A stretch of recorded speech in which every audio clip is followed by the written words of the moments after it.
How concerned are you about like a real economic reset in the next year?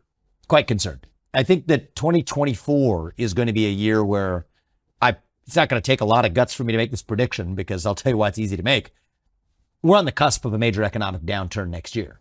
We live under conditions of a deeply inverted yield curve. I mean, these are topics that may put people to sleep, and so we don't have to Can you explain get what into means? it. Yeah, I mean, it's basically you would expect in the long run, right? Long run interest rates on long run bonds are higher compared to interest rates on short run bonds, because there would be higher risk of being repaid back. That's how things are supposed to work.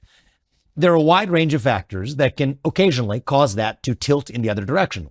We're in one of those conditions right now, where the interest rates on short-term bonds are significantly higher than they are on long-run bonds. And every time that's happened in the last 40 years, that has predicted a recession that followed in the year or so that came later. And there's lots of complicated reasons for why, and economists can debate it. But what's not debatable is that that's exactly what happens. That's where we are now, which is why I think in the calm before the storm, Biden will put up low unemployment numbers. Well, that misses the point that we have a deeper structural deficiency, where our real problem is there are twice as many jobs open as there are people looking for work. Right. That's the actual deeper structural failure as it relates to the labor market. People have stopped looking for work. People have stopped looking for work. Absolutely. I mean, people are being paid more, or have been habituated more to staying at home than to go to work. People also don't have the skill sets required to actually show up to work, because they have four-year college degrees that were subsidized by the U.S. Department of Education, without actually having the skill sets that many employers badly need in order to grow their business, whether it's a big business or a small one. You know, the inflation numbers, they'll point to saying, hey, the rate of inflation's coming down. Inflation's cumulative. Things are still 16, 20% more expensive than they were in 2020, and wages have not gone up in the same way over the same period. And so there are deep structural issues with our economy. I mean, the national debt, interest payments are going to be the biggest portion and line item of the federal budget very soon. But I think that short-term numbers that we look at right now belie the reality that we're going to have a reckoning. I think that reckoning is likely going to, the timing of these things is hard to predict, but I think that likely reckoning 2024 could be a pretty good prediction for when that's coming. But that's not just an economic story. I mean, people have psychologically, I think, a very hard time moving backward. Yes. Right? It's one thing to be poor. It's another thing to be poor having been rich. Yes. Very hard for people to metabolize that. Mm-hmm. And so if that happens to hundreds of millions of people at the same time, people get radical.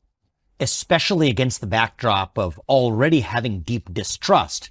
Right. In my opinion, appropriately deep distrust in our existing institutions, including the government in this country. And so I think there are two ways this could break. Right? Sometimes you go through hardship and you're strengthened by that hardship. I'm just thinking about it as an individual in my life. Like, I've gone through a hardship in my life. My father's been through hardship. In each of those cases, that led us to become stronger for having gone through that, and did things that we otherwise would have never done, created things in the world that otherwise would have never existed. And that's the positive version of this. And it's the version I want to see for our country. But there's a very different way this could break too. I think that if we don't channel that frustration in a direction that creates something anew, right? A sort of reincarnation of our American experiment, which is what's going to be required, then I think this ends the way that many other revolutions do, is not the creative kind, but the destructive kind. And I think the economic collapse calamity that I think recession at least that's coming could just be the catalyst. You know, we'll blame it on, that'll be the final match that's lit, but it's the kerosene on the floor that we have to pay attention to in the meantime. And that's why I think when people ask me, are you a culture issues guy, or are you an economy guy, or are you focused on foreign policy? It's missing the point. These things are each symptoms of a deeper They're place. of a piece. There's no doubt.